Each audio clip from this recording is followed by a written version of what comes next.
اور سیاسی رہنما کس طرح عیدی لیا کرتے تھے اور آج وہ کتنی عیدی دیتے ہیں، جانتے ہیں سبا کے نمائندے خورشید عالم سے، جو وفاقی وزیر آئی ٹی امین الحق کے ساتھ موجود ہیں۔ خورشید، کیا کہنا ہے منسٹر صاحب کا؟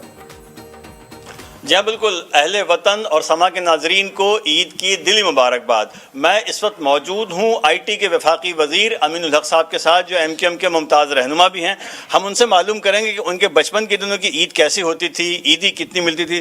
عید مبارک امین بھائی، اور یہ بتائیے کہ لڑکپن میں عیدی کتنی ملتی تھی، خرچ کیسے کرتے تھے؟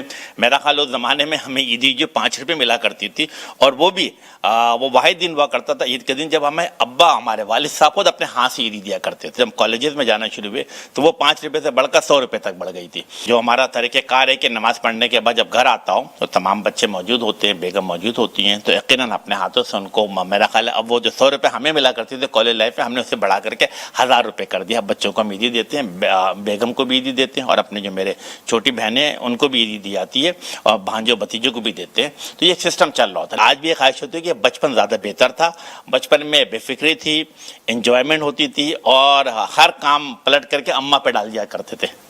جی بالکل، بچپن کا دور، سہانا دن، اور یقیناً ہم سب کی طرح وفاقی وزیر آئی ٹی امین الحق کو بھی اپنے بچپن کے سہانے دن یاد آ گئے، جب ان کے والد سے ان کو 5 روپے، اور پھر وہ عیدی 5 روپے سے بڑھتے بڑھتے 100 روپے تک چلی گئی تھی۔ تو بہرحال ایک بار پھر ہم چلتے ہیں اپنے ناظرین کی طرف، اسٹوڈیو کی طرف۔ جی